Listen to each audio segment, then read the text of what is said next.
Hello there, Sagittarius. Michele B here. I'm just about to do a reading for you. I pulled up some cards already to look at your abundance and prosperity and your love and connection messages. Usually that's what people want to know about the most, so why not mess around? Just go straight to the point. Now, when I go through this reading, if there's anything that doesn't resonate with you, it's not for you. You can always check up on readings on my channel, or there are many other tarot readers on YouTube, and you can check into your moon, your rising, your Mars and Venus, as well as your sun sign. So let's go ahead and get started. And like, I see a big picture thing happening here, and what's really interesting is that lately I've had a hard time getting a clear message for Sagittarius. Like, I don't know, for the last couple of months, whenever I pull your cards, there's a lot of jumble.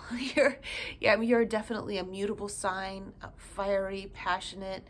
Sometimes you're into this and sometimes you're into that, and you can drop whatever idea you have in midstream and just move on to another one so quickly that it's hard to keep up with you sometimes, because I don't have that kind of energy in my own vibration, that Sagittarian energy. So it's a little bit challenging for me, but overall, I do have a main message that's coming through when it comes to the whole picture of like your whole life purpose, your life path that goes, and part of that is like going through your abundance and going through your relationships, because it's all interconnected. But I got the sun and the moon. Look at that. For the main concepts, the what to embrace and what to leave behind cards. And when I'm looking at these, I look at them as a whole thing, embracing and leaving behind. This is where you've been for a while.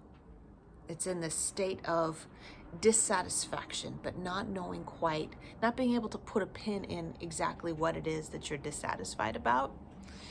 And you're like, if I do this, then I'm going to be sacrificing that, and I'm going to let these people down, and like, I don't even know if that's what I want. And it's just like, there's something that's not sitting quite right. And I feel like it needs to come out into the sun. Whatever it is that's not sitting right with you needs to get out. And if you can't quite put a pin in it yet to bring it out, and you're like, I'm going to look like a total fruitcake if I, expose myself in my vulnerability, my wishy-washiness in this way. You might be feeling that way, but I feel like getting it out is going to put a pin in it a little bit better. But anyway, yeah, getting it out that there's something that's not sitting quite right with you, and you might know exactly what it is. Your heart might be telling you exactly what it is that's not quite right about what it is that you're doing, whether that be in a relationship or whether that be in your livelihood, or lack thereof. I heard that.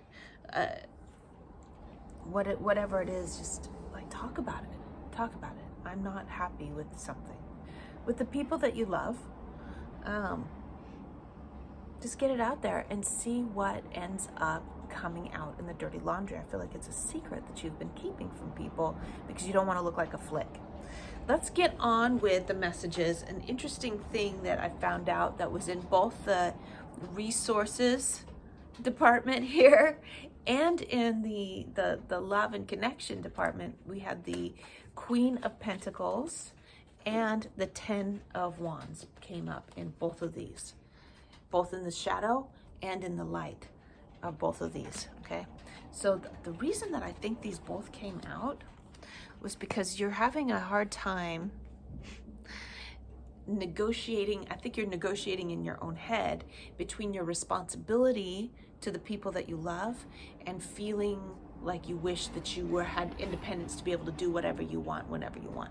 For those of you who are in committed relationships, that have children, have people that you're responsible to, you're struggling with that right now, because you're feeling like the grass is greener on the other side, where people that don't have those kinds of commitments are having an easier time somehow. They're freer to do whatever they want. So it's a little bit of a commitment phobia thing that you're doing, even though you've already taken on these commitments. They've been with you for a while. You're feeling like you're chafing under the yoke of perceived commitment. And I'm hearing this loud and clear, that there's the perception of being shackled to something that you're not really shackled to. You are freely choosing to do what you do. We are always free to choose to drop our burdens and walk away. Then it will become someone else's burden, but we are always free to do that. You may be choosing otherwise because you feel that the alternative is the alternative of being a bad person that abandons their responsibilities is just much, much worse than the burden itself. You might be experiencing that. Well, let's talk about this a little bit. So we got the devil that came up in the abundance and prosperity with these two, with the Queen of Pentacles and that Ten of Wands that I was just talking about on either side. The devil is the perception of captivity. Now look at these two. They're see how they're chained to the devil, right? They think that they're tied up. That's why it's often an indication of addiction of some kind, because of a perception of being bound to something that we know is detrimental to us. So you have this, as far as particularly when it comes to your resources, to your money, and to your responsibilities, you feel like you're chained to something that's holding you back. Like, how could I invest in my time, my energy, my extra money in things that are creative that could make me even more money, when right now all of the money, all of my time is going toward just paying the bills, or going toward just taking care of my immediate responsibilities, my immediate mundane responsibilities. How am I supposed to break out of this rut of going around and around and around the same cycles again and again? And the cards are like, here's the advice. These are my advice cards. We've got this. Don't keep it a secret anymore, right? Bring it out into the sunshine. You've been keeping your feelings of what you would like to see to yourself.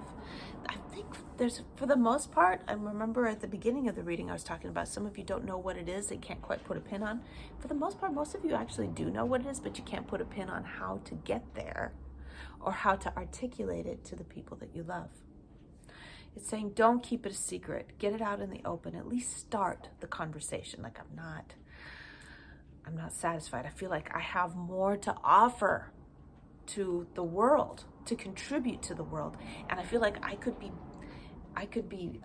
compensated really well for this thing that I have to offer, but I don't know how to get started, right? So we got that. Bring it out in the open. Talk about it with the people that you love. Talk about it with your coworkers. Like, get things started.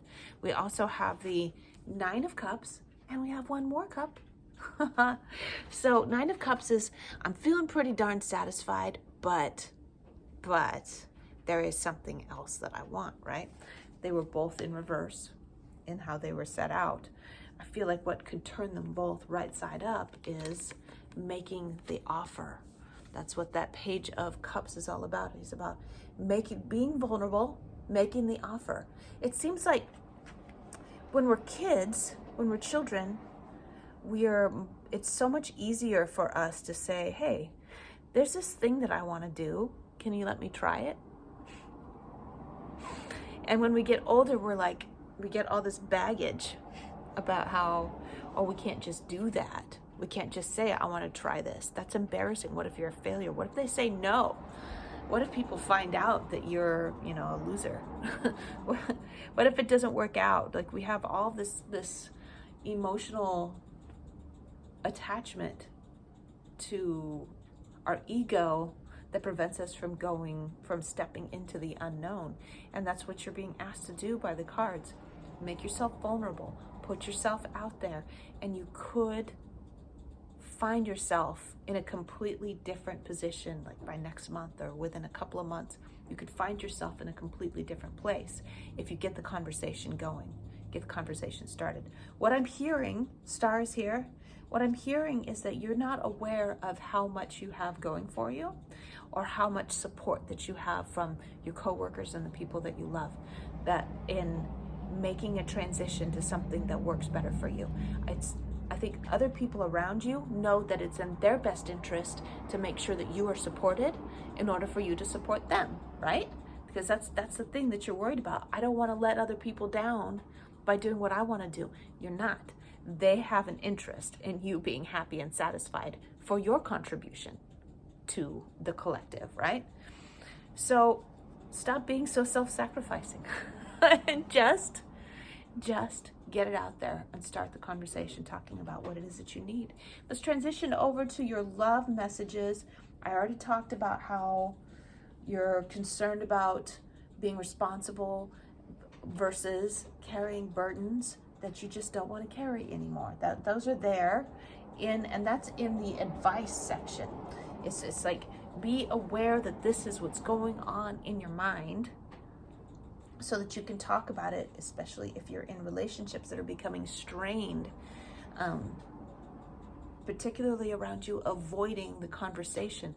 I feel like some of you have partners who have a feeling that something's not right, and it's bothering them to see you in that state. So subconsciously, what's going on in here in the internal environment, we got the 6 and the 5 of Pentacles. We got all these pentacles. We also have the Page of Pentacles. It's like there's so much more focus on your resources than there is on the actual relationship stuff, but it affects the relationships. It puts a strain on the relationships. It keeps you from feeling like you're worthy of stepping forward. You're like, how can I get myself out there to ask somebody out if I don't feel like I'm worthy of doing that? How can I be satisfied in a relationship if I don't feel like I'm living up to my greatest potential? There's that. And then there's also those of you who are in relationships that are becoming strained because you're not living up to your fullest potential, therefore you're not making as much money as you could, right? So you're being invited to talk about it and start working towards something better. Any partner that you have that will support you with that will say, go for it. If it means that I don't get as much time with you for a little while, that's okay. We'll work it out. Eventually, we'll get to spend time together more, or when we do spend time together, it will be more precious, right? And for those of you who want to be dating somebody, if you want somebody that is as of high value as you want to be, you have to be that person too. So it is in the interest of in your interest of attracting a great partner for you to be working on yourself. That's really important. Working on your own creative, economic possibilities. And there's the Page of Swords is here. It's talking about learning how to speak up for yourself in relationships. Learning how to say, I don't want to be the bad guy, but these are my needs. Okay? That can be really, really hard. I know for myself, it's really hard for me to be able to speak up for what my needs are, for whatever needs they are in the relationship. So I got two more cards here that are coming in, and I do remember the last reading that I did for you all a couple weeks ago. We had surprises coming in, and I know that that's something that's been going around in astrologically, and it's been going around with a lot of other intuitive readers, that Sagittarius has got surprises coming down the pipe. And I feel like you see the circle here, and then we've got these other circles. Like, you know that there's something coming. You know that there's a surprise. You know that there's going to be a series of events are coming your way that are going to leave you in a completely different place. And I feel like you really need to lay the foundation by getting yourself ready for it, by telling the people that you care about that you're ready making some adjustments in your lifestyle, adjustments in the way that you support the people around you so that you can be ready for all of that. So there's that, right? For the people that do have existing relationships, I need to be making these changes, so hey, be ready for it, okay? But also, for those of you who are not in a relationship and want to be in one, you changing the way that you go about the rest of your life is making space, making the shift where there's going to be a gap, a crack in your life, and love is going to go whoosh. And it's going to surprise the shit out of you, okay? Here it comes. Cup of love coming into that crack in your life. That gets, when the shakeup happens, love comes in. And this could be a new relationship, or for those of you who are in existing relationships, it's a transitional new phase that's going to be better than ever. So I love these messages for you. This is so good. I feel like there's something that's been just like trying to get out, and the pressure inside of you, Sagittarius, has been increasing to the point where it's just like blinding you. And when you say, I can't do it this way anymore, as responsible as you want to be, I can't do it this way anymore, it's gonna feel so much better. Oh. Now let's look at what your affirmations are with my wholeness cards from the Salvage Sawhorse. Picking a nice fresh affirmation and see what we get. I am present in my work with others and with myself. I am present with myself. How can you be present with yourself if you're not being fully honest?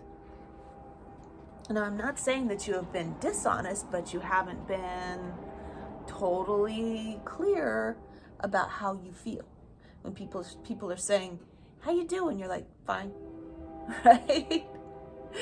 But if you were fully present, you would say, you know what? I'm really grateful for everything that I have. Forgive me for the noise of the train, the noise of the highway. I live downtown right by the tracks, so I get a lot of racket. That's just what it's like where Michele lives.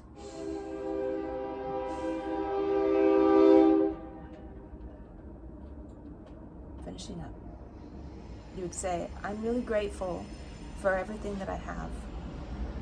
I'm so grateful for my role in the world. However, I feel like I'm ready for more.